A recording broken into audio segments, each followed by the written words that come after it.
Hello everybody and welcome back again to Let's Play Assassin's Creed Valhalla, where we have arrived in what I assume is essentially the post-main game phase, at least for the most part. Obviously there are still a few loose ends, but I guess the story with Eivor and Sigurd is finished. The present day story is certainly finished, well, with a cliffhanger for the next game. And I guess Basim / Loki has essentially replaced Layla now, who is still back in the simulation, and Rebecca and Sean are oddly accepting of that fact. I mean, yes, they were kind of skeptical, but you know, they still went along with it, and they just left him here with the animals and all the data and the staff. So maybe they should have been a little bit more skeptical of this fact that suddenly this assassin from over 1,000 years is back and just wants to work with them. Especially since I don't think they realize that Loki is, hosted inside Basim. I mean, Layla did solve the last anomaly, and that's when I figured it out, so I feel they should be able to get the hint as well, but it didn't really seem like they knew about this, so they apparently just think that he's an ancient assassin and now just back, and they will work with him like they did with Layla before.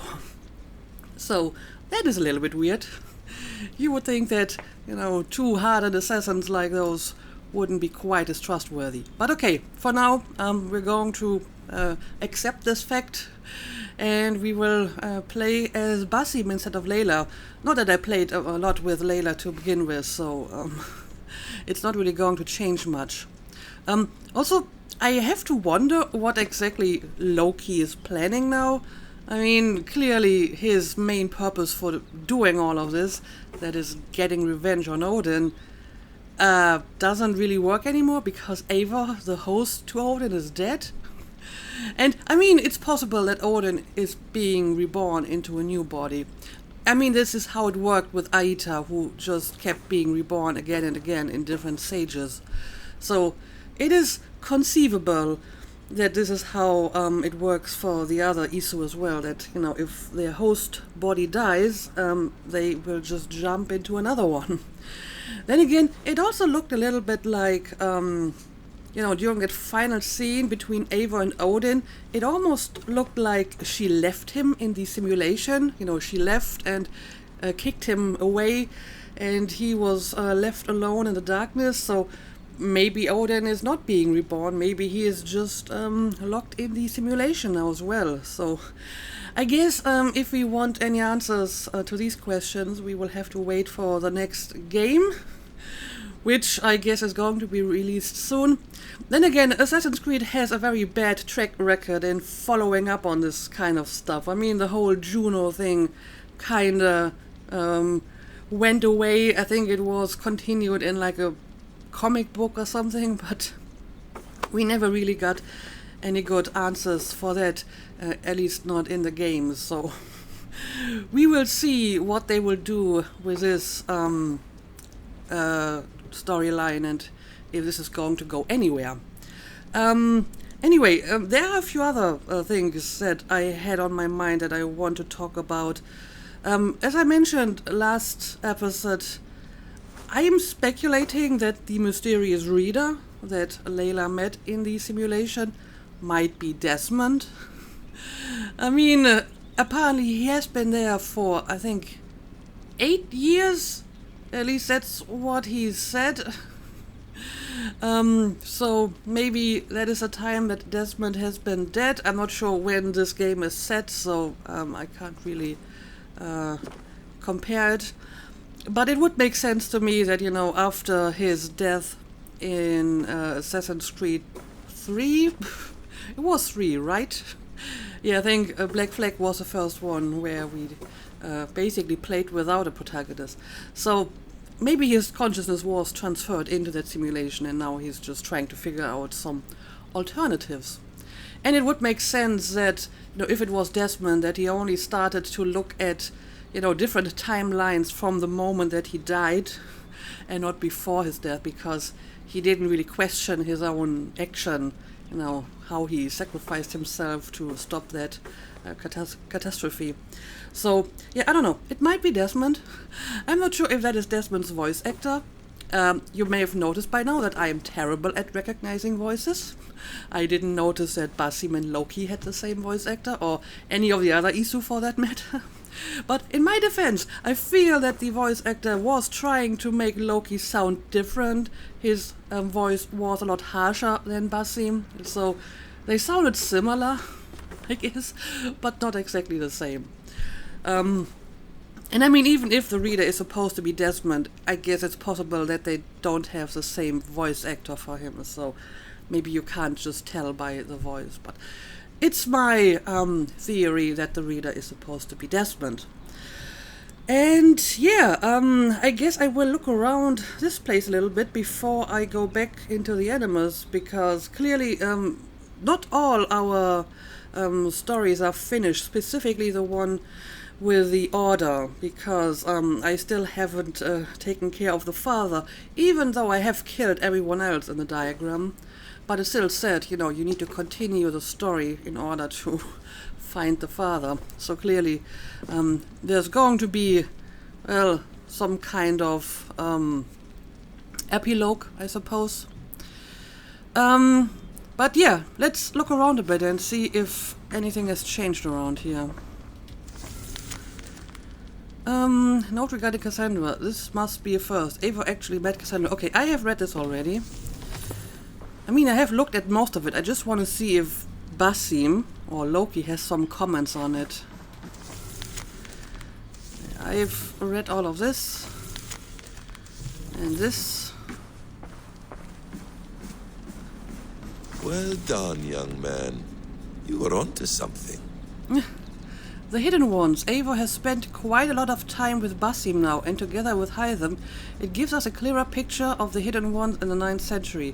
They are recognizable as assassins in all but name, which makes me think that they evolved quite naturally into what we know from Altair's time. The word assassin comes from Arabic word for hash smokers. Yeah, I've seen this already, and Basim is somewhat impressed by it. The Yggdrasil Chamber. Lila has located a new Isu temple, the Yggdrasil Chamber, for lack of a better term. She is there now, searching for a way to slow it down and return the world to some sense of normalcy. Many pieces now fall into place and a theory emerges.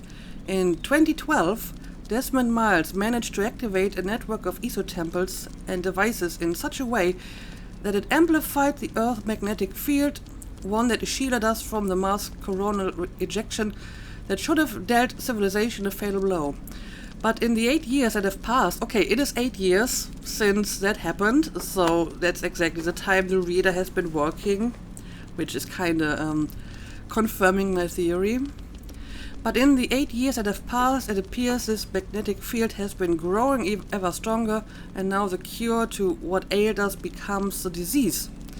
The magnetic field that saved us threatens us all over again. But what is driving this increase? This Yggdrasil machine. Simulation device not unlike our animals, but perhaps fed on calculations, not memories. Seems to be in an overclocked state, for lack of a better term. What is the cause of this? Only Layla can tell us for sure. So many questions. I eagerly await her return. Of course, this brings up a completely new question. If this Yggdrasil chamber is powerful enough to stop that catastrophe that happened 8 years ago, why wasn't it able to stop the catastrophe that killed the Isu? I mean, clearly they had this technology, but apparently it didn't save them. So something must have gone wrong in that regard. Anyway, let's keep looking. Yeah, I'm pretty sure I have seen this as well. Just want to see if Basim has any comment on it. Please enjoy your stay. Remember, all garbage must be packed out. And please water the plants once a day. Poor little plant. I looked like you not long ago. I mean, actually, the plant is looking pretty good again. Someone must have replaced it, or maybe it just came back to life thanks to the staff over there. Anyway, there's something I can focus on in a very particular angle. And now I can't find it again. Maybe it's just a plant that I can focus on. Oh well, let's just keep looking. Also, it seems that Basim has learned to read English in record time. Or maybe Loki can just read all languages naturally. Yep, that's the message that we got that led us here in the first place. And apparently sent by Loki himself. Wanna hear some music, Loki? He seems to like it.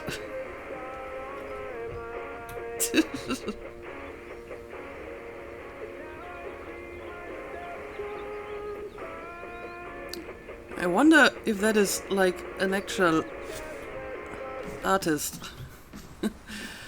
Anyway, let's continue. Magical. Okay. You like that. I will have a look at the computer for maybe a second. But first, let's go outside and see if we can find anything of interest around here. I mean, the sky is already looking much better. Like normal. So I guess Layla certainly was successful, at least for the time being. And we don't really know what Loki is up to now. If he will continue to look for Odin, or if he will shift his plans to world domination or something. You never know. Oh, well, look at that. We have a cute little outhouse here. I haven't seen this before. Well, apparently Loki doesn't need to go to the toilet at the moment. I haven't really spent much time in the present day and haven't really looked around here a lot. As you probably know, the present day sequences never really were my favorite. You're cordially invited to John and Judy's wedding, taking place this November, Village Chapel. That would be interesting. I'm sure it would. I'm sure it would. But who are John and Judy? Are they just some neighbors living around here? And they thought, we are going to invite these strange scientists living in the log cabin? Oh, a garden gnome. How quaint. Non-empathic art. That's rather dull. But Loki is not impressed at all. Non-empathic art.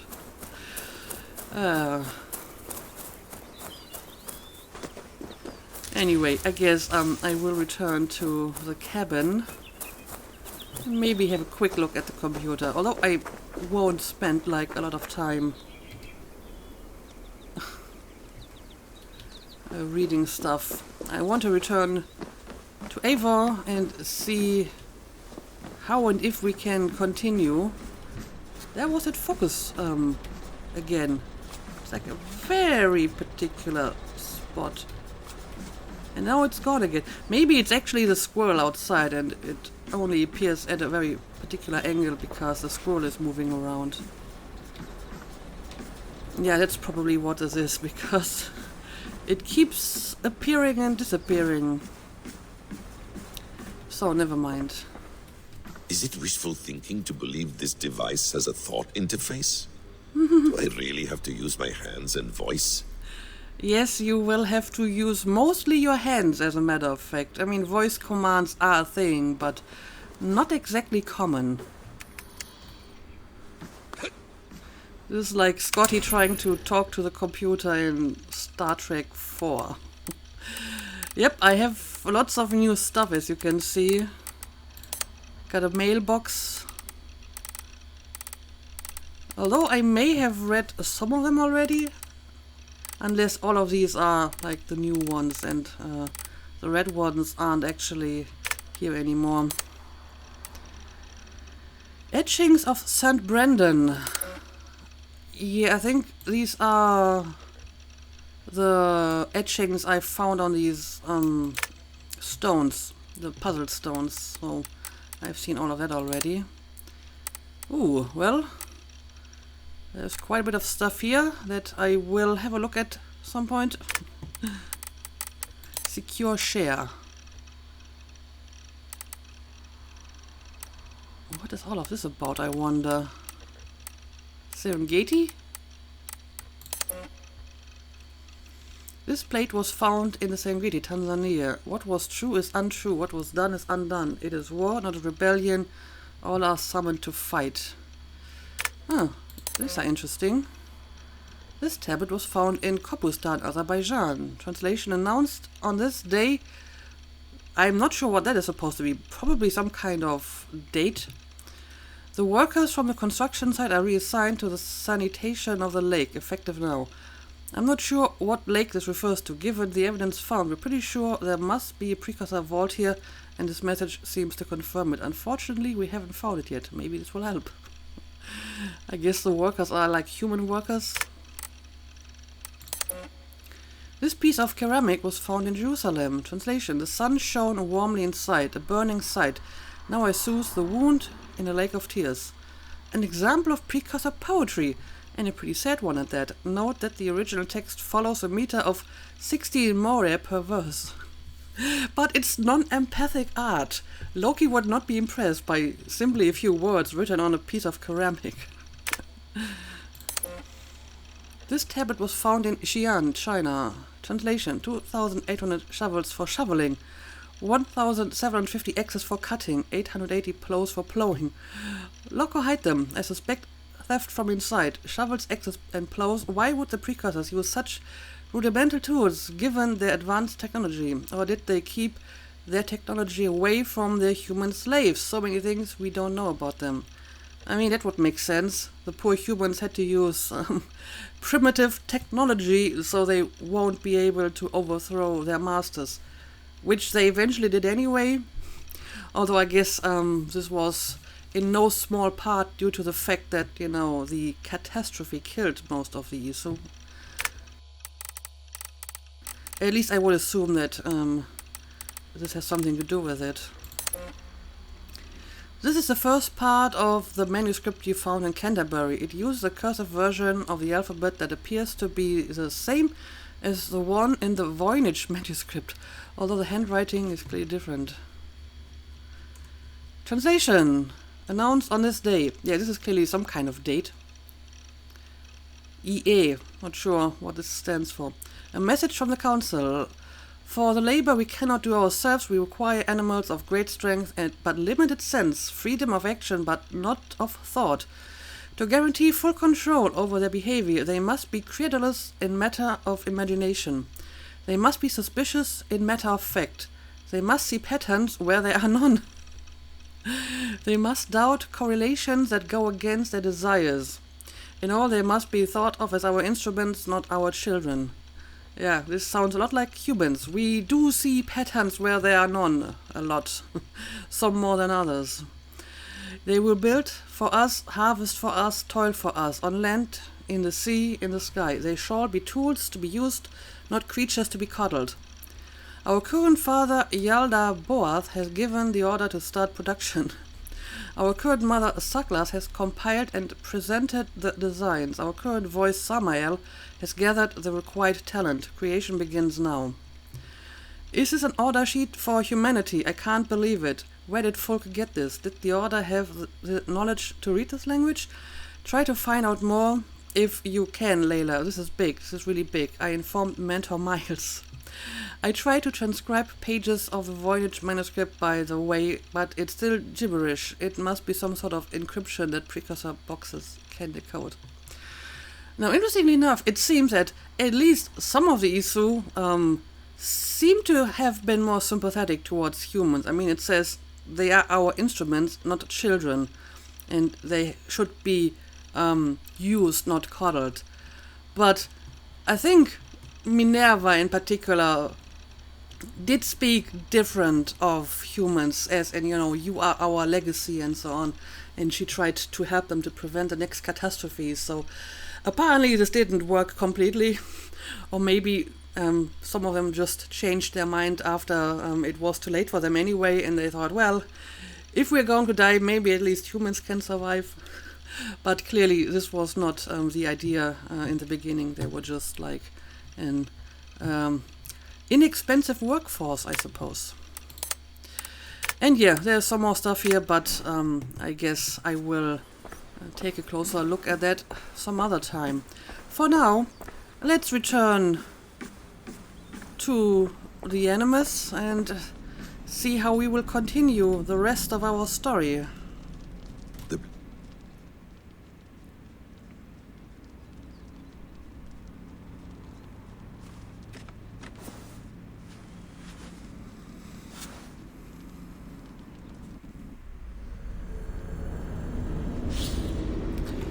And yep, we're back with Eivor, and she has her current outfit again.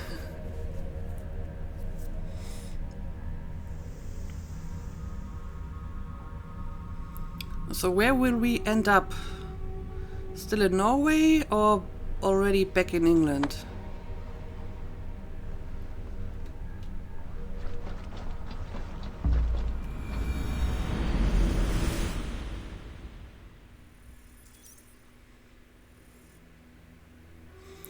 Okay, apparently she has already returned to Ravensthorpe, along with Sigurd.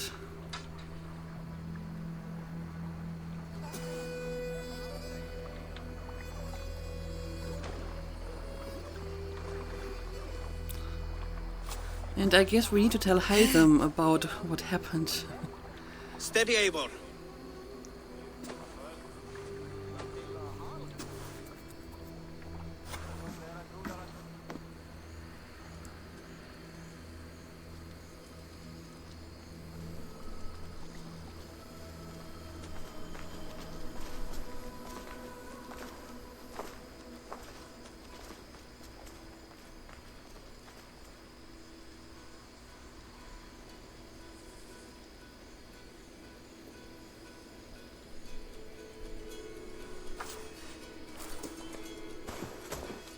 Eivor, Sigurd, Toby. welcome home.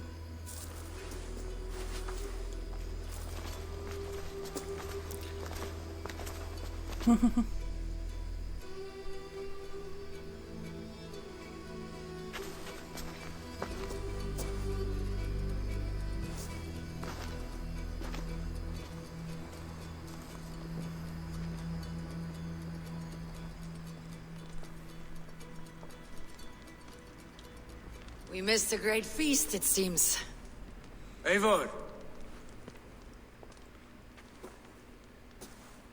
Sit a moment and rest. Sigurd. For me.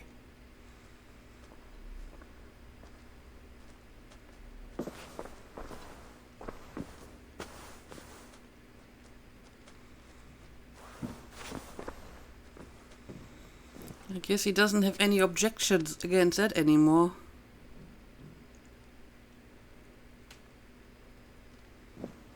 Gift of the gods, you are back. Safe and standing tall. Did you find what you were looking for? We did. We did. But it was not for us. What is this?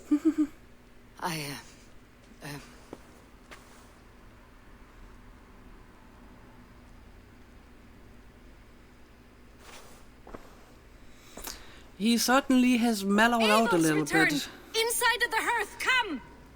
Your secret is no longer safe. And isn't constantly grumpy. Eivor? Randvi? What is this? Is everything all right?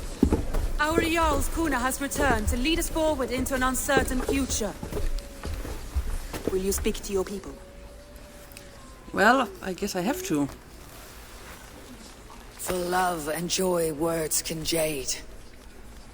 Our souls must sound in a heartful song. And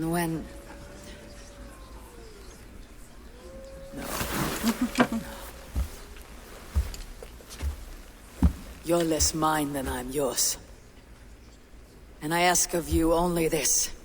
Keep me honest in the times to come.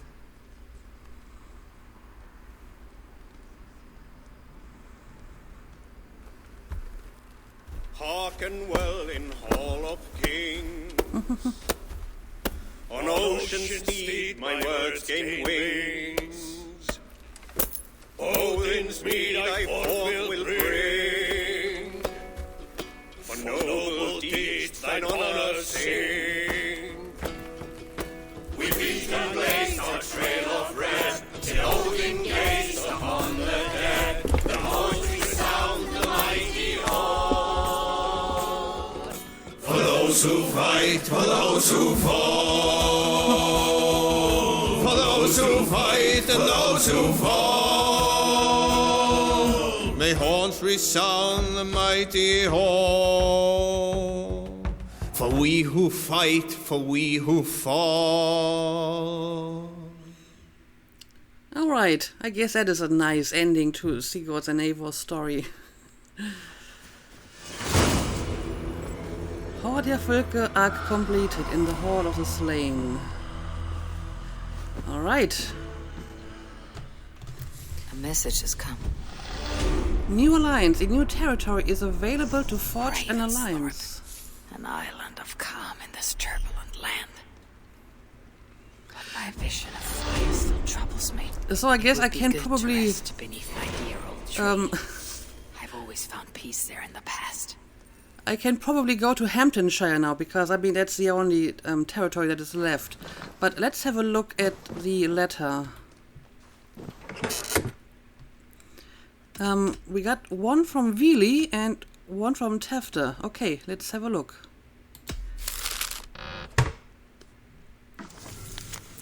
Letter from Vili. Thank you for your aid, dear Eivor. You helped me say goodbye to my father and helped me find a place in this world. It's not much, but you should find a small token of appreciation with this letter. This axe belonged to my father and will be better in your hands than mine, Vili. Huh. Alright, well, I take your gift. I mean, I don't really use axes like these, but thank you anyway.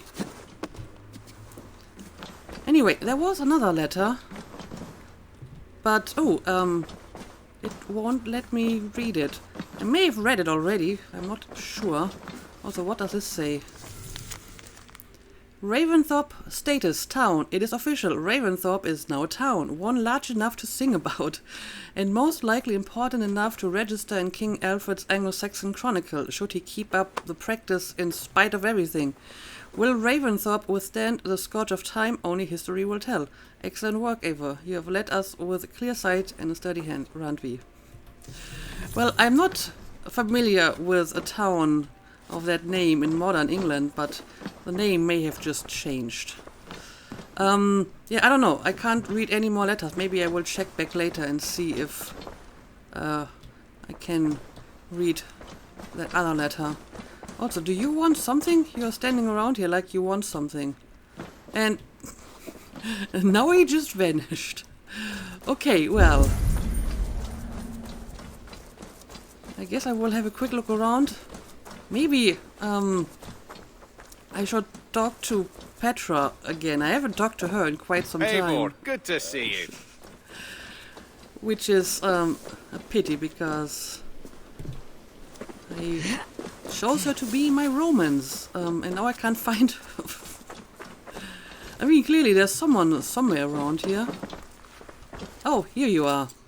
Ah, I was just thinking about you. Yeah, I mean, you don't really have much choice, because I am barely ever at home. Sure, we spend some time together, kiss her, take her to bed, break up. I don't know, maybe we should spend some time together. Archery, drinking contest, dice. I guess dice would be a game of Orlog. I should definitely try that at some point. I haven't tried to play a game of dice against it, but how about some archery? How would you feel about an archery competition? You against me. If you think you can win, love, I'm eager to indulge you.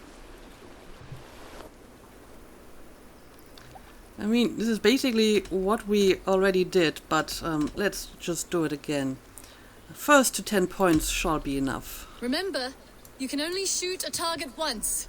Ready? Ready. Go. That was a bad shot. Not bad. Yes, take that. Let's go for all these explosive vessels See that one, first. Petra? Right in the middle. I need more targets. Okay, we have another one over here. And I believe the victory goes to me. Good game. Well, she still is easily impressed as the first time we had this contest. Oh, that was luck. Nothing more. Well, you will get a kiss from me as consolation. What about a proper goodbye? That was a nice wink.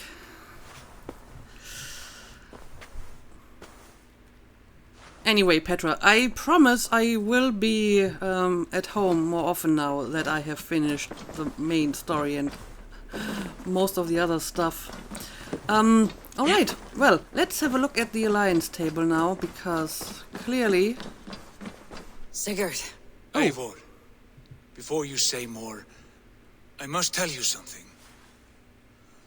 Randvi and I have ended our marriage. I am sorry to hear that. Ah, do not be. We adore one another dearly, but our marriage was not built on love. True. We were brought together as an act of peace. I was pledged to her well before I knew her. And though we have tried to settle our differences and find love in our faults, it has not worked out. And so we have dissolved our bond. Yet as a clan, we will grow together. And I'm glad for you both. And for the rest of us. This place would not be the same without you two. Well, it seems like a reasonable decision. I mean, clearly Randvi wasn't happy in this relationship either. And I guess now he has decided that it's no use sticking together. And I mean, I could still try to start a romance with her now, especially since they are separated anyway, so I guess now it doesn't matter anymore. But I mean, I have Petra, so I'm fine with that. Just show me the alliance map. I want to see the alliance map. And yeah, Hamptonshire is now available. Suggested power 340. That is like a huge jump from the last level requirement, so that's interesting. I mean, I guess I can already unlock this quest, although I probably won't go there just yet. But let's have a look at it. Hamptonshire, the last Saxon stronghold. And very heavily guarded. King Alfred is preparing for war. You will meet tremendous resistance. As will Alfred. Is Guthrum Jarl there with his army? He is. He and Ubba have gathered a sizable force and intend on launching an attack on Alfred soon. If we support their assault, England will fall to us. A pagan land where a multitude of gods may freely roam. Well, that is not going to happen, at least not for a very long time. But I will still pledge to Hamptonshire.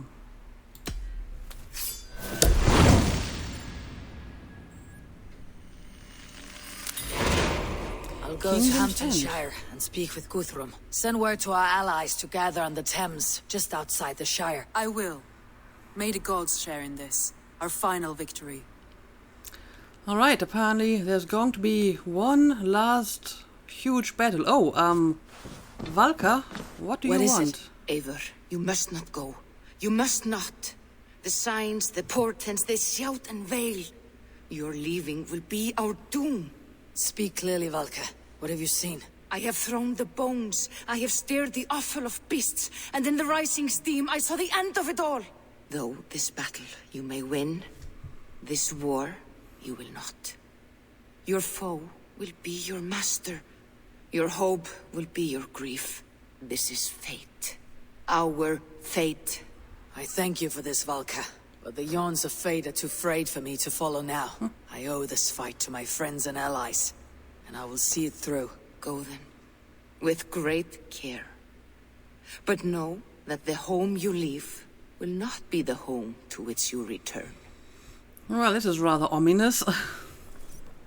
And I mean, we still don't really know how Eivor ended up in America, so how did that happen? Clearly, she didn't grow old here. Well, maybe she did, and then she left when she was older, but yeah, maybe something will happen that makes her leave this place. Anyway, I wanted to see if I can talk to Hytham about what happened and maybe get some information on the father, because that is still a loose end that I can't tie up at the moment. Eivor, did Basim contact you in Norway? He said he would be joining you. Yet here you are, and I have no word from him. Hytham, this will be hard to hear, but Basim attacked us in Norway. Vengeance for some transgression of ours, imagined or real. You mean you slew him yourself? Sigurd and I, together. I know this comes as a... I do not understand. Why would he do such a thing? He loved Sigurd, he loved you. I do not understand it myself. Perhaps one day we can speak about this with more clarity. But for now, I am deeply sorry. And yeah, I still do not have all the medallions because I'm still missing the father. I mean, it's also an interesting question. What exactly is happening with Tyr now? Is Sigurd still host to Tyr, or was he also left in the simulation? We don't really know if the Isu are still like inside Eivor and Sigurd at this point. I have to go. Then go in peace. Can I talk to you again, maybe? Okay, but it doesn't give me any new dialogue. I have to go. Then go in peace. So... yeah, I still have to continue the story, so I guess it's the one where I have to go to Hamptonshire and then maybe I will find out more about our final missing Order member. However, I still have one other thing that I would like to do. Yeah, this is the one DLC that I intend to play in any case, but we have this one over here, The Lost Drengi of Ragnar Lothbrok. Travel to the Pit of Snakes. I wonder where that is. Okay, this is my main quest. And Pit of Snakes is somewhere up here. Okay, how about we try to finish this quest in what remains of this episode. So I'm going to travel to Jorvik and we will check this out.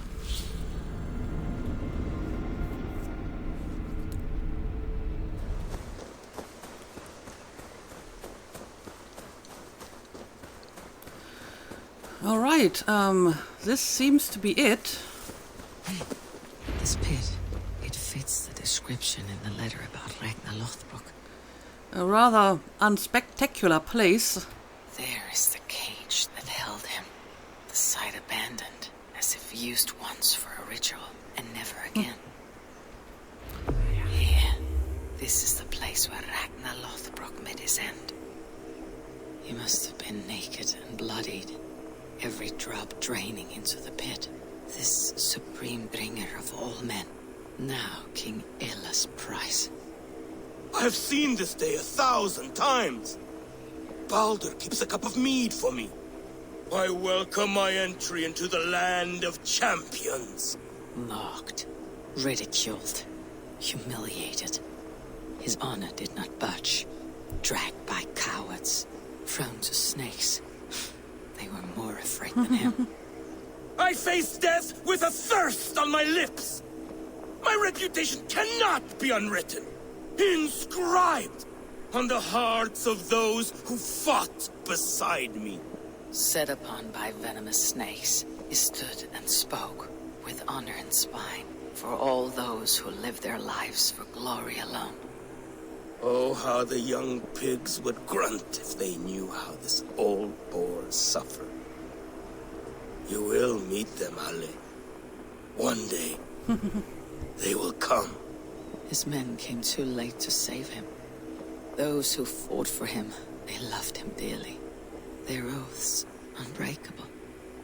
I have sent your Drengir to meet you, great king.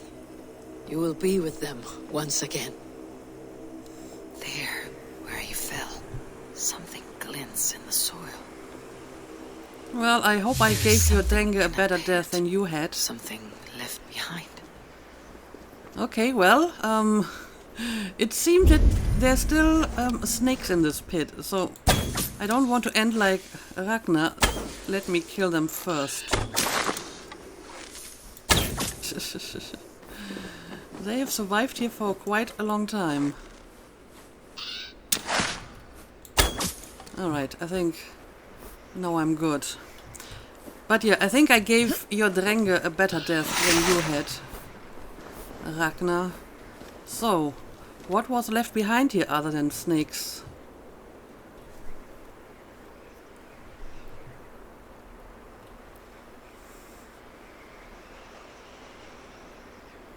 That's taking a long time to find. Ragnar's dagger. Oh. A fine seax of Damascus steel. A dagger.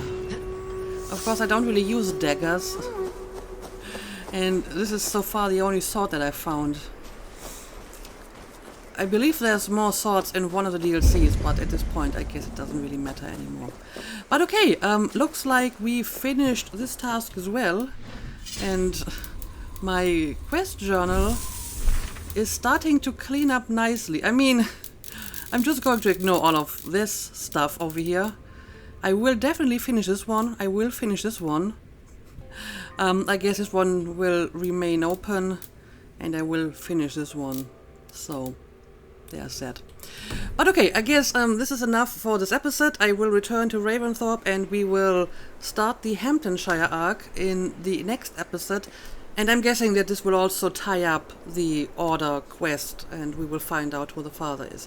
But for now, let's call it a day as always. Thank you for watching, and see you again next time.